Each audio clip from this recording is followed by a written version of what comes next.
पिछले एपिसोड में हमने देखा था कि सीतूनान ने लीन को बचाने के लिए अपनी नेशन पावर को बहुत ज़्यादा इस्तेमाल कर लिया था, जिसकी वजह से आखिरकार वह बेहोश भी हो जाता है। इसके बाद लीन सीतूनान से कहता है कि आप इसके बारे में बिल्कुल भी चिंता ना कीजिए, क्योंकि मैं आपके इस सिखाए गए सीक्रेट टेक्निक को बहुत ही अच्छे से याद कर लिया है। इसलिए मैं एक यिन वाले जगह को खोजने वाला हूँ ताकि मैं वहाँ पर बहुत ही अच्छे से प्रैक्टिस कर सकूँ। लेकिन इसी के साथ हम देखते हैं कि लीन को इसके बारे में बुरा भी लग रहा होता है कि क्योंकि सीतूनान ने लीन की मदद करने के लिए अपनी बहुत सारे नेशन पावर को भी इस्तेमाल कर लिया था और इसी वजह से वह अब डीप स्लीप में चला गया है। लेकिन अब लीन भी डिसाइड कर लेता है कि वह सीतूनान के लिए वह एक व्हील बनाएगा ताकि वह सीतूनान को जगने में मदद कर सके। इसके बाद अगले सीन में हम देखते हैं कि लीन प्रैक्टिस करने के लिए एक सूटेबल जगह को खोजने के लिए निकल गया होता है, जहाँ पर उसे फील होने लगता है कि तीन एनर्जी अब धीरे धीरे इंस्टॉल हो रही है और वह आखिरकार एक जगह को खोजने में कामयाब हो जाता है। फिर हमें पता चलता है कि यहाँ की लोग भी बड़े आराम से जो जी रहे होते हैं, लेकिन फिर यहाँ पर बहुत सारे सोल्जर ने अटैक कर दिया और इस वजह से उन्होंने यहाँ के सभी लोगों को मार दिया। तभी इसके बारे में जानकर लीन भी कह रहा होता है कि यह जगह तो रातों रात बर्बाद हो गया है, जबकि एक स्क्रीम डार्कनेस वाली जगह किसी येलो की जगह को बनने के लिए 10,000 साल लग जाते हैं। अब इस तरह से हम देखते हैं कि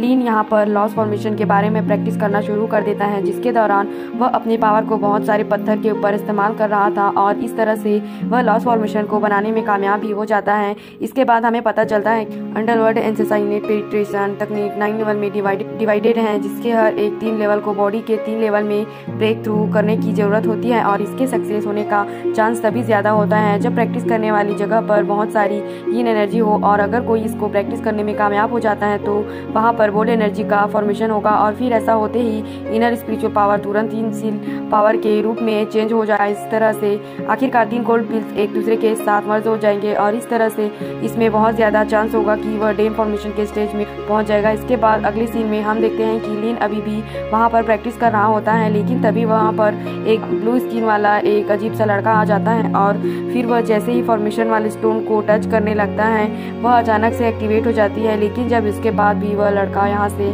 नहीं जाता तब लीन अपने पावर का इस्तेमाल करके उसके ऊपर अटैक करने लगता है। इसके बाद हम देखते हैं कि असल में वह लड़का भी बहुत ज़्यादा पावरफुल था और वह भी बड़े से स्टोन का इस्तेमाल करके उसके फॉर्मेशन के ऊपर अटैक करने लगता है। तब इसे देखकर लीन कहता है कि लग रहा है कि तुम यहाँ पर शायद मरना चाहते हो और फिर वह तुरंत अपने फ्लाइंग स्वॉर्ड को इस्तेमाल करके उसके ऊपर हमला कर देता है। लेकिन अब इसके पावर के सामने तो वह लड़का कुछ भी नहीं कर पाता। वह फ्लाइंग स्वॉर्ड उसके चेस्ट के अंदर घुस जाती है और अब इसकी वजह से हम देखते हैं कि वह लड़का इसमें बहुत ही पूरी तरह से जख्मी हो गया था। लेकिन तभी अचानक से वह इसमें अपने मैजिक का इस्तेमाल करके उसने अपनी इंजरी को बहुत ही आसानी के साथ में हील कर लिया था। लेकिन अब इस बात से लीन पूरी तरह से हैरान हो जाता है और कहने लगता है कि आखिरकार यह किस तरह का मैजिक है। इसके बाद लीन उस लड़के से पूछने लगता है कि आखिरकार तुम हो कौन और अगर तुमने मुझे यहाँ पर डिस्टर्ब नहीं किया होता तो मैं यहाँ पर तुम्हें नुकसान नहीं पहुँचाया होता। लेकिन फिर हमें पता चलता है कि वह लड़का असल में बोल नहीं सकता और फिर इसीलिए वह इसके स्टोन का इस्तेमाल करके कुछ बताने की कोशिश करता है। तभी इसे देखकर लीन समझ जाता है कि शायद यह लॉस फॉर्मेशन के बारे में बात कर रहा है और फिर उसे पूछता है कि क्या तुम इसी के बारे में बात कर रहे हो। इसके बाद हम देखते हैं कि वह लड़का उसके बाद बहुत ज़्यादा खुश हो जाता है और फिर वह एक बड़े से पत्थर को इस्तेमाल करके उसी फॉर्मेशन को ले जाने लगता है। तभी लीन कहने लगता है कि इसकी बॉडी के ऊपर येलो वाली जो पेपर है वो काफ़ी ज़्यादा अजीब है और फिर तभी अचानक से वह लड़का इसके सामने फिर से आ जाता है। तब उसे देखकर लीन गुस्सा हो जाता है और कहता है कि क्या तुम यहाँ पर मरना चाहते हो। लेकिन वह लड़का उसे एक मोती देकर वहाँ से भाग जाता है। इसे देखकर लीन कहता है कि यह तो असल में एक मैजिक वेपन है और फिर तभी अचानक से उसके अंदर से उसका ही एक इल्यूजन बाहर आ जाता है। इसे देखकर लीन समझ जाता है कि यह तो असल में इल्यूजन मैजिक वेपन है और फिर जैसे ही वह पावर का इस्तेमाल उस मोती के अंदर करता है तब इसकी वजह से उसका इल्यूजन और भी ज़्यादा स्ट्रांग हो जाता है। इसके बाद हम देखते हैं कि लीन भी उस मैजिक वेपन को देखकर काफ़ी ज़्यादा हैरान हो गया था कि क्योंकि उसका इस्तेमाल करके वह अपने इल्यूजन को काफ़ी आसानी से क्रिएट कर सकता है और अगर वह इसमें अपने ज़्यादा स्पिरिचुअल पावर को डाल देगा तो कोई भी उसे पहचान भी नहीं पाएगा। इसके बाद लीन कहने लगता है कि वह लड़का तो सच में काफ़ी इंटरेस्टिंग है, क्योंकि उसने केवल एक छोटे से लॉस फॉर्मेशन के बदले मुझे इतना बड़ा चीज़ दे दिया। लेकिन इसी के साथ हम देखते हैं कि लीन प्रैक्टिस करने के लिए अब किसी दूसरी जगह को खोजना चाहता था और इसीलिए वह वहाँ से किसी दूसरे जगह पर आ गया होता है जहाँ की इन एनर्जी पहले से ज़्यादा स्ट्रांग होती है। इसके बाद वहाँ पर बैठकर फिर वह प्रैक्टिस करना शुरू कर देता है, लेकिन तभी कोई आवाज़ कहने लगती है कि लीन को पता नहीं है कि उसका स्पिरिचुअल पावर एक्सट्रीम इन चेंज के द्वारा बहुत बार कंज्यूम कर लिया गया है। इस टेक्निक का सबसे पहला पॉइंट यह है कि इसकी मदद से एक्सट्रीम स्क्रीन पावर को कल्टीवेट किया जा सकता है। तभी हम देखते हैं कि उसके पावर की वजह से यहाँ पर यह पूरी जगह फ्रीज होने लगती है और आखिरकार लीन यहाँ पर ब्रेक थ्रू करने में कामयाब हो जाता है। फिर वह कहने लगता है कि वोंगचू टेक्निक की हर लेवल की टेक्निक तो सच में बहुत ज़्यादा बढ़ती ही जा रही है और इसीलिए मुझे प्रैक्टिस करने के लिए और भी ज़्यादा इन एनर्जी वाली जगह को खोजना पड़ेगा। जिसके बाद दूसरी सीन में हम देखते हैं कि हुई गुई नाम का एक बंदा बाहर आ गया होता है जो कि अपने पावर का इस्तेमाल करके उस डीमन को पकड़ लिया था और फिर कहने लगता है कि मैं तो तुम्हें 100 सालों से नहीं देखा और मैंने तो उम्मीद भी नहीं किया था कि तुम सेम बन गए हो। और फिर उसके बाद वह कहता है कि मैं तो तुम्हें नहीं मार सकता क्योंकि मैं तुम्हारे और मास्टर के बीच कनेक्शन का इस्तेमाल करके उनके नेशन सोल को खोजना चाहता हूँ। इसके बाद हम देखते हैं कि इसके लिए वह डीमन भी उसकी बात मानने के लिए रेडी हो गया था। फिर हुई गुई उससे कहता है कि अगर तुमने मास्टर के नेशन सोल को खोज लिया तब उसके बाद मैं नेशन सोल को निकल जाऊंगा। इसके अलावा भी मैं तुम्हें वॉल्व होने में मदद करूंगा। इसके बाद हम देखते हैं कि वह डीमन अपनी पावर का इस्तेमाल करके उसे गाइड करने लगा था और फिर इस तरह से वह दोनों एक साथ जाने लगते हैं। वहीं दूसरी तरफ हम देखते हैं कि लीन भी एक दूसरे जगह पर आ गया होता है, लेकिन यह भी असल में एक येलो लाइन ही होता है। तभी इसी बीच हम देखते हैं कि वह लड़का भी उसे फॉलो करते हुए यहाँ तक भी आ गया होता है। इसलिए लीन उस पर गुस्सा होते हुए कहता है कि आखिरकार तुम क्या चाहते हो।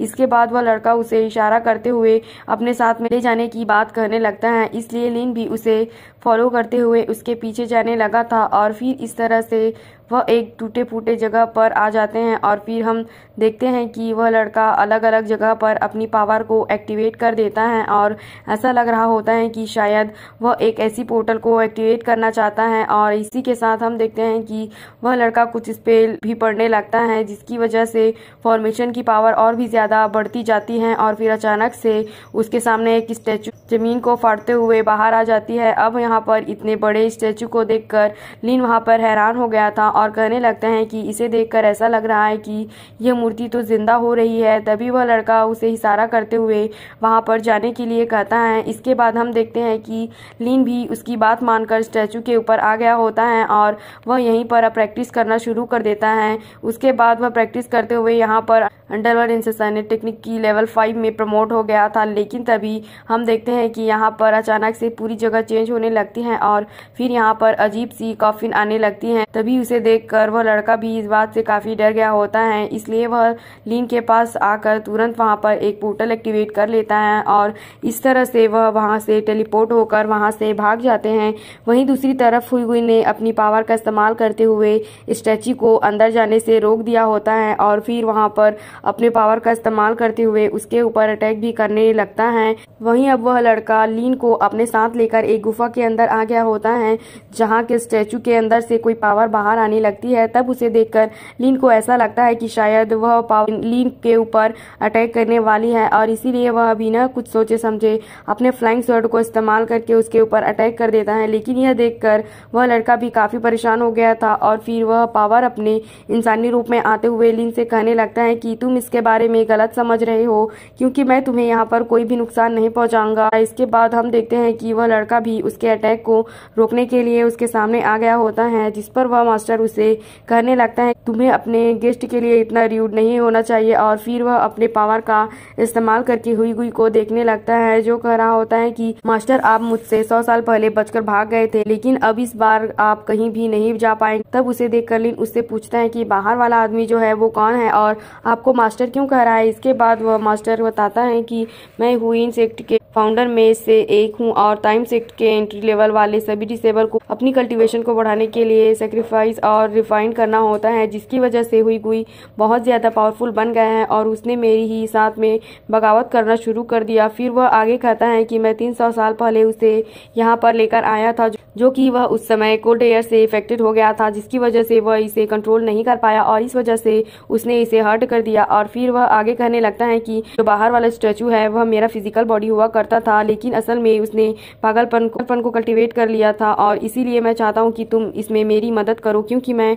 अपने सीक्रेट पावर का इस्तेमाल करके तंगोइंग सेक्ट के टेलीपोर्टेशन एरे को एक्टिवेट कर सकता हूँ और इस तरह से मैं तुम्हें सीधे हेड क्वार्टर के अंदर भेज दूंगा। तब इसके बारे में सुनकर लीन कहता है कि आप इस काम को खुद क्यों नहीं कर लेते, जिस पर मास्टर कहता है कि मेरे और हुई गुई के बीच 100 माइल्स से ज्यादा की डिस्टेंस नहीं होने चाहिए, नहीं तो फिर इसकी वजह से मेरी नेशंस पूरी तरह से डिस्ट्रॉय हो जाएगी। इसलिए मैं चाहता हूं कि तुम मेरे जूनियर ब्रदर हिजीजाई को यहाँ पर लेकर आओ ताकि इस तरह से वह मेरी जान बचा सके। वहीं दूसरी तरफ हम देखते हैं कि हुई गुई ने अपनी पावर का इस्तेमाल करते हुए इसके स्टैचू के ऊपर बहुत ही खतरनाक तरीके से अटैक करना शुरू कर देता है। इसलिए मास्टर भी अपनी पावर को तुरंत स्टैचू के अंदर एक्टिवेट कर लेता है और इस तरह से वह इसका सामना करना चाहता था। तभी वह मास्टर लिन से कहता है कि मुझे अभी पता चला कि तुम कोल्ड एनर्जी को प्रैक्टिस करना चाहते हो, इसलिए मैं तुम्हें बताना चाहता हूँ कि टाइम सेक्टर के अंदर एक ऐसी जगह है जहाँ पर कि तुम अपनी कोल्ड एनर्जी को बहुत ही आसानी तरीके से प्रैक्टिस कर पाओगे। इसके बाद हम देखते हैं कि उसने यहाँ पर उनको भेजने के लिए टेलीपोर्टेशन टेक्निक को एक्टिवेट कर लिया था,